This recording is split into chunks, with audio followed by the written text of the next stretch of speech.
ಹುಬ್ಬಳ್ಳಿ ತಾಲೂಕಿನಲ್ಲಿನ ಮರ್ಯಾದಿ ಹತ್ಯೆಯನ್ನ ಖಂಡಿಸಿ ಇದೀಗ ಪ್ರತಿಭಟನೆಯನ್ನ ಮಾಡಲಾಗ್ತಾ ಇದೆ. ಡಿಎಸ್ಎಸ್ ಹಾಗೂ ಜಯ ಕರ್ನಾಟಕ ಸಂಘಟನೆಯಿಂದ ಪ್ರತಿಭಟನೆಯನ್ನ ಮಾಡಲಾಗ್ತಾ ಇರುವಂತದ್ದು. ಹುಬ್ಬಳ್ಳಿ ತಾಲೂಕಿನಲ್ಲಿ ಮರ್ಯಾದಾ ಹತ್ಯೆಯನ್ನ ಖಂಡಿಸಿ ಪ್ರತಿಭಟನೆಯನ್ನ ಮಾಡಲಾಗ್ತಾ ಇದೆ. ಡಿಎಸ್ಎಸ್ ಹಾಗೂ ಜಯ ಕರ್ನಾಟಕ ಸಂಘಟನೆಯಿಂದ ನಡೀತಾ ಇರುವಂತಹ ಪ್ರತಿಭಟನೆ ಇದು.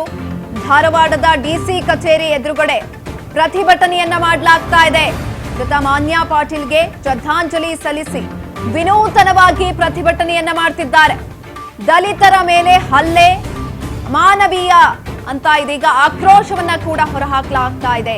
ಹಂತಕರಿಗೆ ತಕ್ಕ ಶಿಕ್ಷೆ ಆಗ್ಲೇಬೇಕು ಅಂತ ಒತ್ತಾಯವನ್ನ ಮಾಡ್ತಾ ಇದ್ದಾರೆ.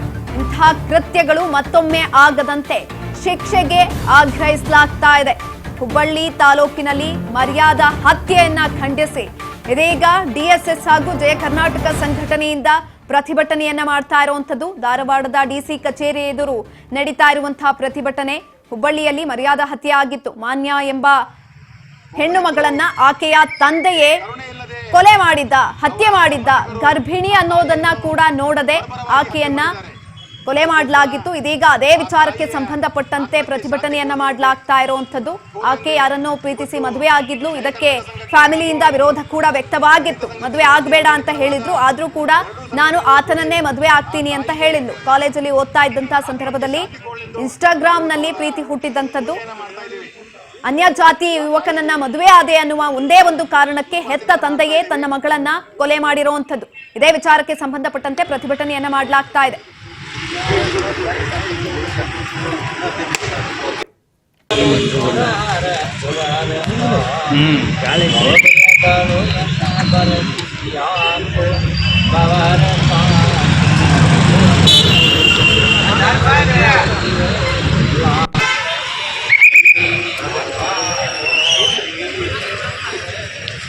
ಇದರಲ್ಲ ಸರ್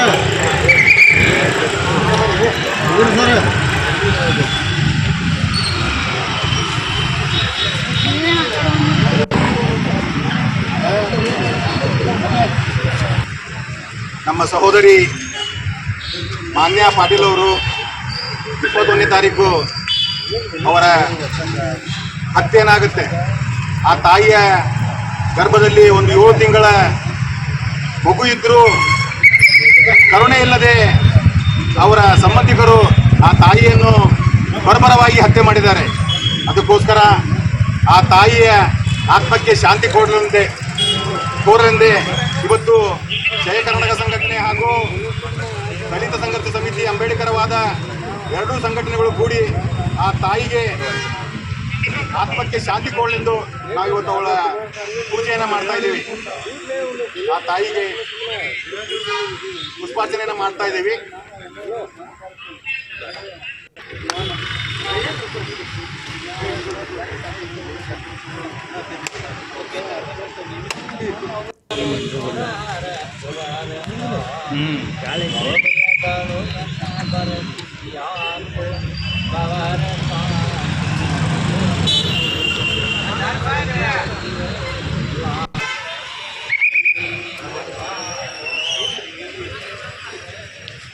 ಇದರಲ್ಲ